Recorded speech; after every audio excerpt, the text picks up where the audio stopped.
Fala galerinha do nono ano, e aí, beleza? Aqui é o professor Kevin Bill, ou Kevin Azevedo, falando aqui diretamente da minha casa, certo? A gente vai falar hoje sobre o assunto de citologia, tá bom?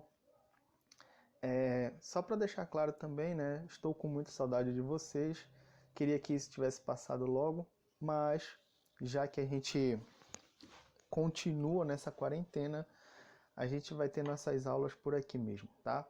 Um grande abraço para vocês e se cuidem, hein? Lavem as mãos, tenham higiene, por favor.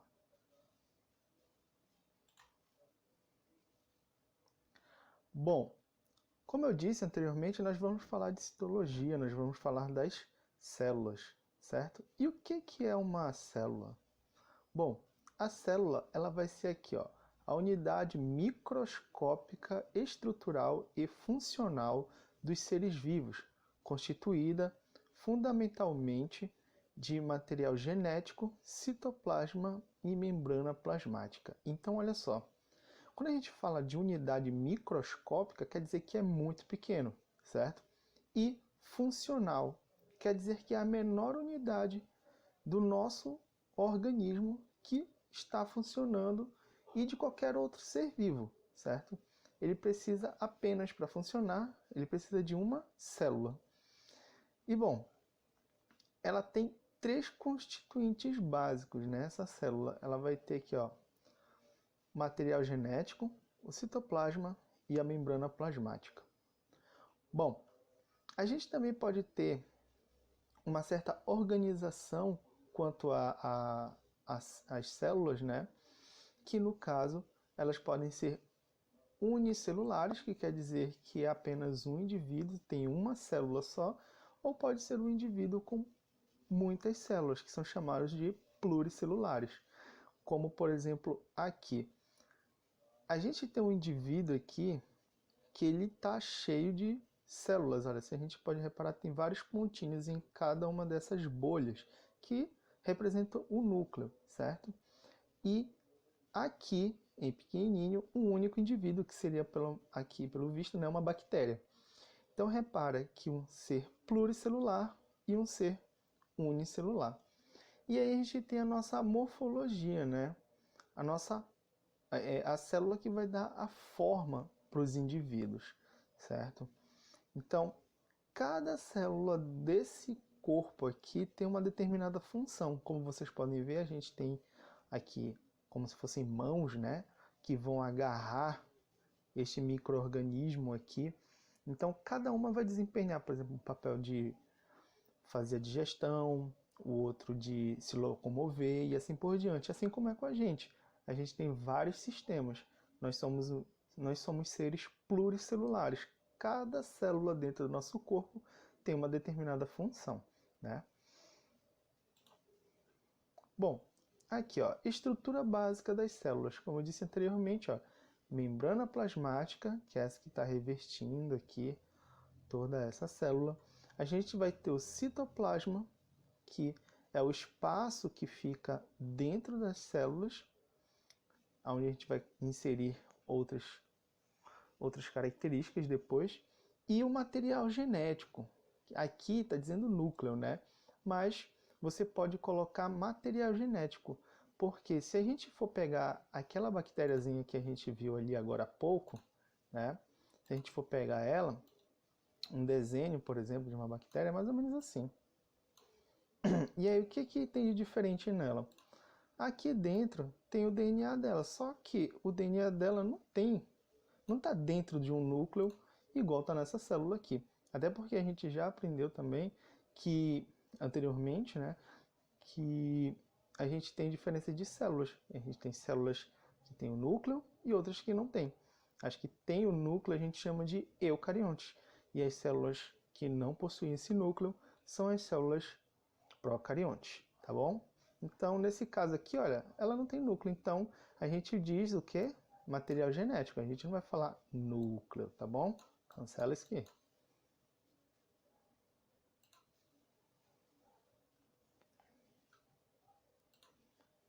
Bom, então já que a gente está falando da célula, a gente vai falar da primeira parte dela, que é a membrana plasmática. Então, o modelo, né, do mosaico fluido foi descrito por Singer e Nixon. Esses dois cientistas, eles que estudaram a membrana plasmática e descobriram ali a sua composição, como é que ela era, né? Por que esse nome, né, mosaico fluido? É só vocês lembrarem, por exemplo, daquelas calçadas, quando a pessoa quebra a lajota, né? Aí ela pega um pedacinho, coloca ali, pega outro pedacinho, coloca ali, todas de maneira bem diferentes e bem coloridas também, né? Que a gente pega vários pedaços de lajota. Pois então, a membrana plasmática, ela é a mesma coisa. Se você reparar, né, mosaico, né? Mosaico é você pegar várias estruturas de tamanhos diferentes, cores, e montar uma estrutura. Agora, por que fluido, né? Porque justamente eles não estão fixos aqui, eles não ficam parados. A cada movimento que a célula faz, por exemplo, essas estruturas aqui que a gente vai ver daqui a pouco, mais adiantando para vocês, por exemplo, as proteínas, elas vão se locomovendo por dentro ou pelo meio, né, desculpa, da membrana plasmática. Elas vão para um lado, vão para o outro. Agora, o que ela vai fazer aqui? Olha, ela é um envoltório celular presente em todos os seres vivos. Então, todo ser vivo vai ter membrana plasmática, não importa ele qual seja. Inclusive, né, há discussão se vírus é ser vivo ou não. Galera, para mim, ser vivo é só aquele que consegue ter um metabolismo, que é, por exemplo, produzir substâncias, conseguir se reproduzir sozinho. No caso do vírus, ele tem que infectar uma célula para ele conseguir fazer tudo isso, né? Só que a parede, a membrana, a cápsula, na verdade, que recobre, por exemplo, um vírus, ela é da membrana plasmática de uma célula. É igualzinho, tá? Essa membrana aqui. Então, toda vez que um vírus sai, ele acaba destruindo a parede, ou a parede não, a membrana plasmática e matando, né, por consequência, essa célula, só que ele leva um pedaço da membrana plasmática com ele, certo? Bom, agora vamos ver algumas características e funções da membrana plasmática. Bom, a membrana plasmática, ela é viva, elástica e de composição lipoproteica. No caso, relembrando a vocês, né, esse nome lipoproteica, lipídios, né, e proteínas. Então, essas bolinhas aqui, elas são os chamados fosfolipídios. Então, tudo que leva lipídio é gordura, tá? E proteica vem de proteína. Então, essas estruturas aqui, elas são as nossas proteínas que vão ficar se locomovendo aqui no meio da membrana plasmática. Elas vão para um lado, vão para o outro. Bom, bora ver outra característica aqui. Possui a tensão superficial baixa. O que isso quer dizer? Quer dizer que algumas substâncias vão conseguir passar muito tranquilamente pela membrana, tá? Porque se a membrana tivesse uma tensão superficial muito alta, né, ela não ia permitir, por exemplo, a entrada de algumas substâncias, como, por exemplo, o oxigênio para dentro da célula. Então, isso não ia ser muito legal, né? Então, a tensão superficial, por exemplo, a gente pode percebê-la na água. Se você pegar uma agulha e colocar com muito cuidado em cima da água, tu vai perceber que a agulha vai ficar lá flutuando, né? Mas se tu der um toque na agulha com muita força, ela vai afundar. Por quê? Porque você quebrou essa tensão superficial na água, tá? Então, graças a essa tensão superficial baixa, as moléculas conseguem passar. Agora, ela vai ter uma alta capacidade de regeneração. O que acontece? Se essa célula, por exemplo, se danificar com alguma coisa, digamos nós, né, estamos correndo, caímos no chão, nos ralamos, o que tu acha que aconteceu com essa célula? Começou a sangrar, sair sangue? O que tu acha que aconteceu com as primeiras células que foram ali pro beleléu, né? Elas se espatifaram e as outras que estão do lado, elas podem ter se danificado. O que vai acontecer? Ela vai começar, é como se fosse a gente cria o cascão e a célula vai recriar novas substâncias para repor na sua membrana plasmática, tá? Bom, outra característica que a gente vai encontrar aqui vai ser ela vai apresentar carga elétrica, sendo que em estado de repouso ela é positiva por fora e negativa por dentro. Isso aqui vai servir para regulação, né, de íons no citoplasma. Outra característica, permeabilidade seletiva ou semipermeabilidade. O que isso significa? Significa que algumas substâncias vão passar, outras não. Na verdade, é a célula que vai decidir quem vai entrar e quem não vai, tá bom? Então, se a célula estiver precisando de alguma substância para dentro dela, ela vai deixar entrar. Se ela não estiver precisando, também não vai entrar. Ou se estiver dentro da célula, ela pode jogar para fora. Se tiver muita substância dentro dela que ela não precisa, ela joga para fora também, tá?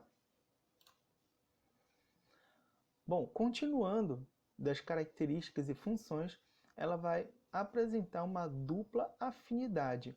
Uma parte com a água e a outra parte não. A outra parte ela não vai ter uma afinidade com a água, logo ela vai ser hidrofóbica. Como assim? Por exemplo, olha, essa parte aqui dos fosfolipídios, eles têm contato com a água. Faz de conta que aqui a gente tem a célula, né? Aqui, ó. Cadê? Do outro lado. A gente tem a membrana da célula. Aqui é a parte de dentro dessa célula. E aqui é a parte de fora. Só que o que acontece? Aqui do lado de fora tem o que? Água. Muita água. Do lado de dentro também tem água. Muita água dentro da célula. E aí o que acontece?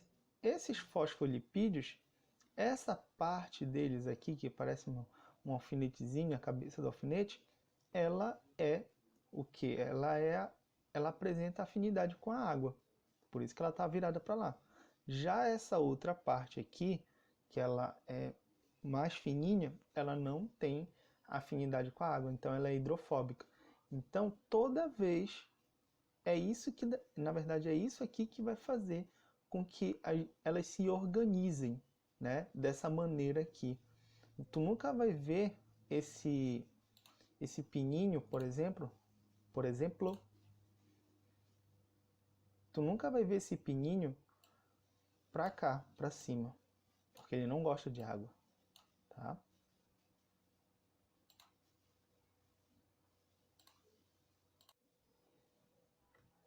Bom, uma outra característica não é rígida, permitindo que o movimento das moléculas, no caso essas proteínas aqui, né, em aderência e em travessia da estrutura. Então, ela vai ficar maleável, ela vai conseguir fazer com que essas estruturas andem, entre aspas, andar, né, de um lado para o outro na membrana plasmática.